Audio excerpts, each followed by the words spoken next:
Hi అండి, అందరికీ నమస్తే. ఈరోజు స్టోరీ హృదయబంధం ఎపిసోడ్ 8. ప్లీజ్ మన ఛానల్ని సబ్స్క్రైబ్ చేసుకోండి, లైక్ చేయండి, షేర్ చేయండి, కామెంట్ చేయండి.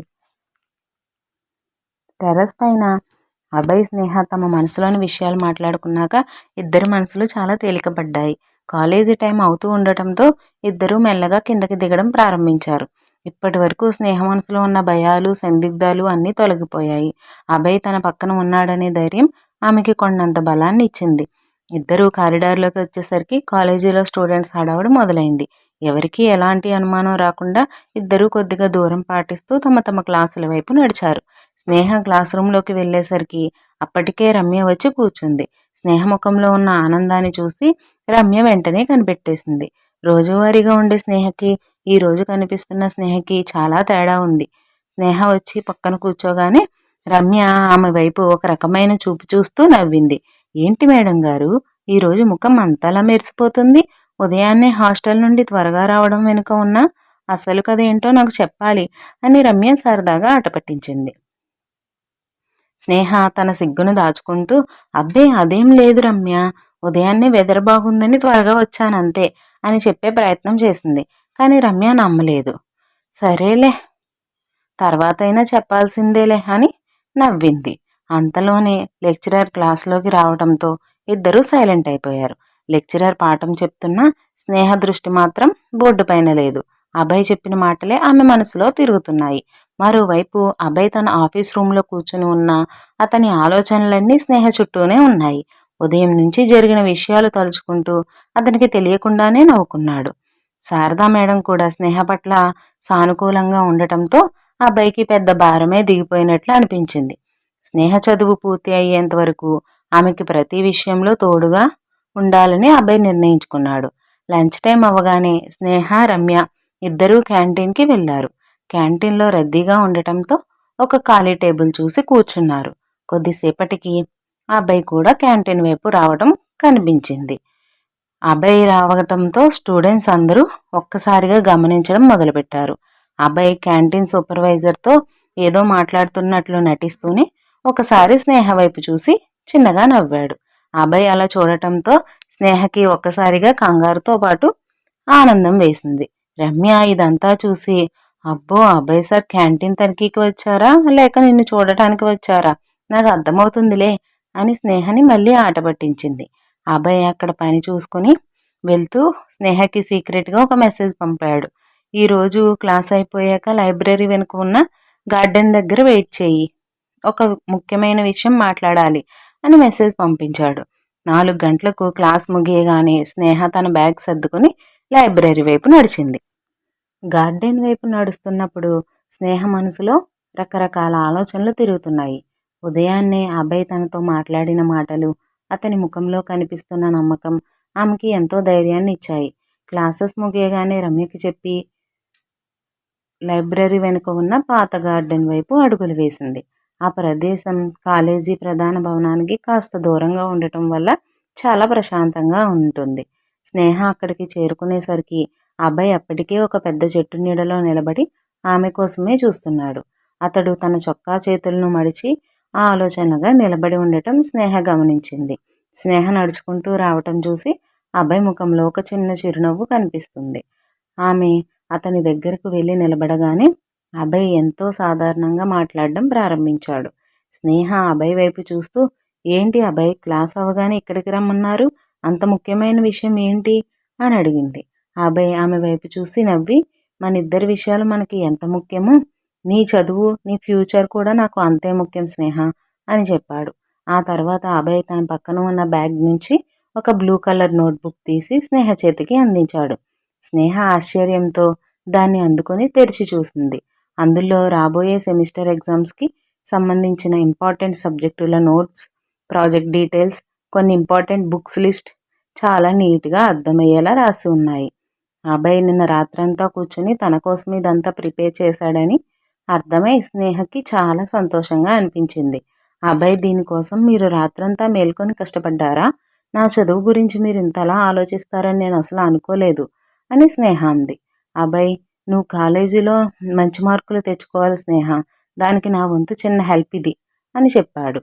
గార్డెన్లో చల్లటి గాలి వీస్తుంది. స్నేహ ఆ నోట్బుక్ను పట్టుకొని, మీరు నాకు తోడుగా ఉన్నందుకు చాలా థ్యాంక్స్ అభయ్, బాగా చదువుకుంటాను అని అంది. ఇద్దరూ అక్కడ ఉన్న బెంచ్ మీద కూర్చుని కాలేజీ విషయాలు, శారదా మేడం హెల్త్ గురించి కాసేపు మాట్లాడుకున్నారు. సాయంత్రం 5:30 దాటుతూ ఉండటంతో అభయ్ టైం చూసి, ఇక టైం అయింది స్నేహ, హాస్టల్కి వెళ్ళు, పద, గేట్ వరకు వస్తాను అని లేచాడు. స్నేహ నోట్బుక్ను బ్యాగ్లో పెట్టుకొని లేచింది. ఇద్దరూ హాస్టల్ వైపు నడిచారు. హాస్టల్ మెయిన్ గేటుకు కొద్ది దూరంలో ఇద్దరూ ఆగారు. అభయ్ నైట్ ఫోన్ చేస్తాను, జాగ్రత్తగా వెళ్ళు అని చెప్పాడు. స్నేహ సరే అభయ్, మీరు కూడా జాగ్రత్తగా వెళ్ళండి అని చెప్పి హాస్టల్ లోపలికి వెళ్ళిపోయింది. అభయ్ ఆమె వెళ్ళేంత వరకు అక్కడే నిలబడి చూసి ఆ తర్వాత వెళ్ళిపోయాడు. స్నేహ రూమ్లోకి వెళ్ళగానే రమ్య ఆ బ్లూ కలర్ నోట్బుక్ని చూసి అభయ్ కేరింగ్ని మెచ్చుకుంది. ఆ రాత్రి స్నేహ ఆ నోట్స్ చదువుకుంటూ ఉంటే అభయ్ తనపై చూపిస్తున్న కేర్ తలుచుకుని చాలా సంతోషపడింది. అదే సమయంలో అభయ్ ఇంటికి చేరుకున్నాడు. శారదా మేడం హాల్లో కూర్చుని టీ తాగుతూ, ఏంటోయ్ అభయ్ గారు, ఈరోజు కాలేజీ పనుల్లో బాగా బిజీగా ఉన్నట్లున్నారు అని సరదాగా ఉంది. అభయ్ అమ్మ పక్కన కూర్చుని, అవునమ్మా కొన్ని పనులు ఉన్నాయి అని చెప్పాడు. రాత్రి 8 గంటలకు స్నేహ, రమ్య డిన్నర్ పూర్తి చేసుకుని రూమ్కి వచ్చారు. రమ్య ఫోన్ చూసుకుంటుంటే స్నేహ మాత్రం అభయ్ ఇచ్చిన నోట్స్ చదువుకోవడంలో బిజీ అయిపోయింది. అభయ్ చాలా ఈజీగా అర్థమయ్యేలా రాయడంతో స్నేహకి చదవడం సులభమైంది. రాత్రి 10 గంటలకి స్నేహ ఫోన్ రింగ్ అయింది. అభయ్ నుంచి కాల్ రావడంతో స్నేహ నవ్వుతూ రూమ్ బయట ఉన్న బాల్కనీలోకి వచ్చి ఫోన్ ఎత్తింది. ఏంటి స్నేహ, చదువుకోవడం పూర్తయిందా, నోట్స్ అర్థమవుతుందా అని అభయ్ అడిగాడు. చాలా బాగా అర్థమవుతుంది అభయ్, నిజంగా చాలా థ్యాంక్స్ అని స్నేహ అంది. అభయ్ నవ్వుతూ, థ్యాంక్స్ అక్కర్లేదు, నీ లైఫ్లో నువ్వు ముందడుగు వేయడమే నాకు కావాలి అని అన్నాడు. ఇద్దరూ కాసేపు సరదాగా మాట్లాడుకుని ఫోన్ పెట్టేశారు. మరుసటి రోజు కాలేజీలో ఒక కొత్త హడావుడి కనిపిస్తోంది. త్వరలో జరగబోయే స్పోర్ట్స్ అండ్ కల్చరల్ మీట్ గురించి నోటీస్ బోర్డులో అనౌన్స్మెంట్ పెట్టారు.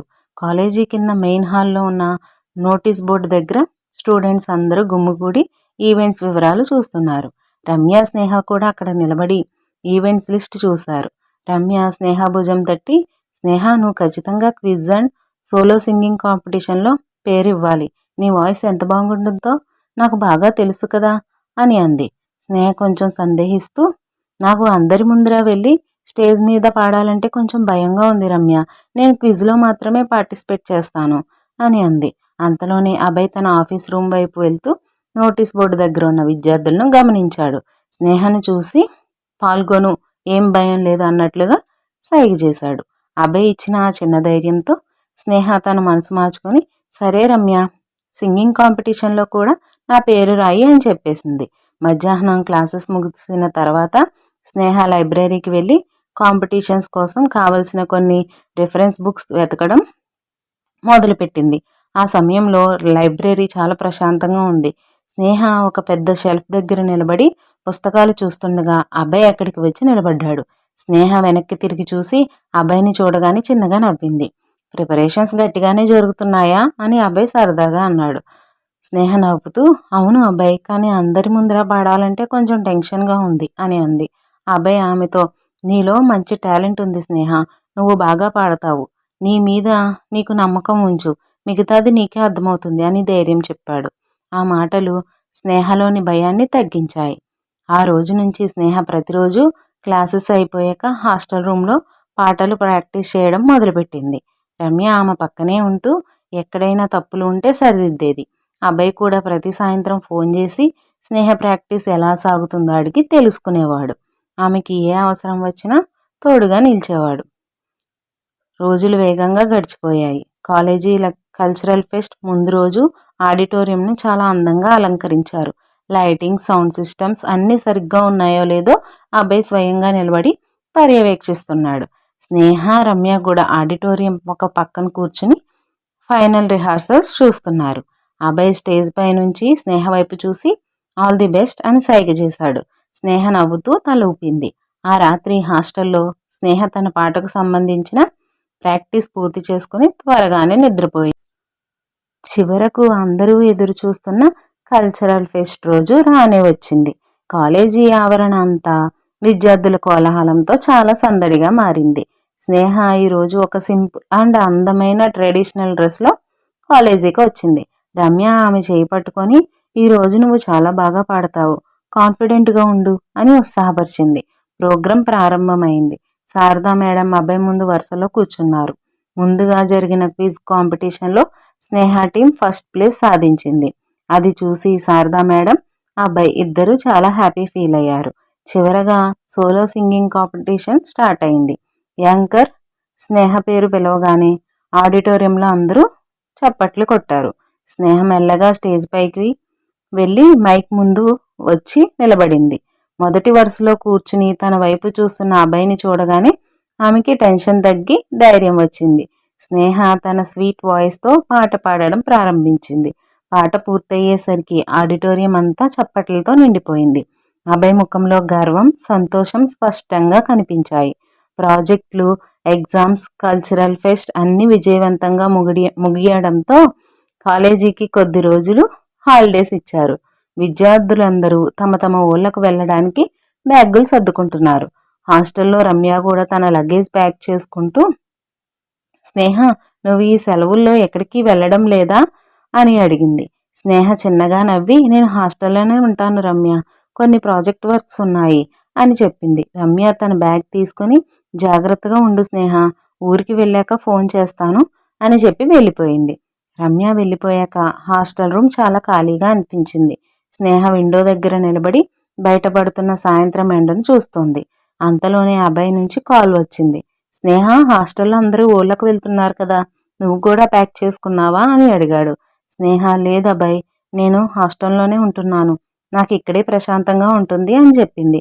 అబ్బాయి కొద్దిసేపు ఆలోచించి, ఒక్కదానివే హాస్టల్లో ఎందుకు ఉండడం, శారదా మేడం నిన్ను ఇంటికి తీసుకురమ్మన్నారు, సాయంత్రం వచ్చి నిన్ను పికప్ చేసుకుంటాను అని చెప్పాడు. అబ్బాయి మాట వినగానే స్నేహ ఒక్కసారిగా ఆశ్చర్యపోయింది. అబ్బాయి, మీ ఇంటికా? శారదా మేడం ఏమనుకుంటారు అని నాకు భయంగా ఉంది అని అంది. అబ్బాయి నవ్వుతూ, అమ్మాయి నిన్ను రమ్మంది స్నేహ, నువ్వు ఏమీ ఆలోచించకుండా బ్యాగ్ ప్యాక్ చేసుకుని రెడీగా ఉండు అని చెప్పి ఫోన్ పెట్టేశాడు. స్నేహకి ఏం చేయాలో అర్థం కాలేదు. కానీ శారదా మేడం పిలిచారనేసరికి ఆమె మనసులో ఒక చిన్న సంతోషం, ఊరట కలిగాయి. తన బట్టలు, అవసరమైన పుస్తకాలను ఒక చిన్న బ్యాగ్లో సర్దుకొని సిద్ధంగా కూర్చుంది. సాయంత్రం 5 గంటలకి అభయ్ కారు హాస్టల్ గేట్ ముందుకు వచ్చి ఆగింది. అభయ్ కారు దిగి హాస్టల్ ఆఫీస్లో పర్మిషన్ లెటర్ ఇచ్చి స్నేహ లగేజ్ తీసి కారు డిక్కీలో పెట్టాడు. స్నేహ కారు ఫ్రంట్ సీట్లో కూర్చుంది. కారు స్టార్ట్ అయ్యి మెయిన్ రోడ్ పైకి వచ్చింది. రోడ్డంతా సాయంత్రం వెలుగులతో అందంగా కనిపిస్తోంది. అభయ్ కారు నడుపుతూ స్నేహ వైపు చూసి, ఏంటి స్నేహ, ఇంకా భయపడుతున్నావా? మా అమ్మ నిన్ను తన సొంత కూతురులా చూసుకుంటుంది, ఏమీ టెన్షన్ పడుకో అని ధైర్యం చెప్పాడు.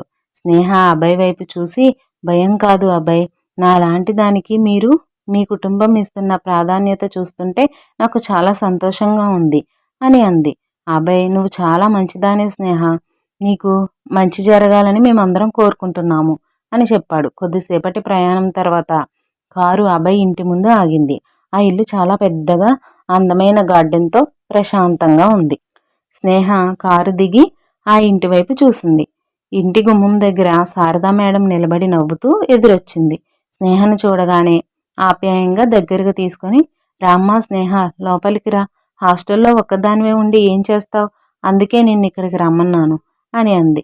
స్నేహ శారదా మేడం కాళ్లకు నమస్కరించగా మేడం ఆమెను లేపి ఆశీర్వదించింది. అబ్బాయి స్నేహ బ్యాగ్ను గెస్ట్ రూమ్లో పెట్టాడు. ఆ ఇల్లు, అక్కడ ఉన్న వాతావరణం స్నేహకి తన సొంత ఇల్లు లాంటి అనుభూతిని ఇచ్చాయి. ఆ రాత్రి శారదా మేడం, అభయ్, స్నేహ ముగ్గురు కలిసి డైనింగ్ టేబుల్ దగ్గర కూర్చుని భోజనం చేశారు. శారదా మేడం స్నేహకి స్వయంగా వడ్డించింది. స్నేహ, ఈ ఇల్లు నీదే అనుకో, నీకు ఏది కావాలన్నా సంకోచించకుండా అడుగు అని చెప్పింది. స్నేహ కళ్ళల్లో ఆనంద బాష్పాలు సుడులు తిరిగాయి. చిన్నప్పటి నుంచి అనుభవించిన ఒంటరితనం అంతా ఈ ఒక్క రోజుతో మాయమైపోయినట్లు ఆమెకి అనిపించింది.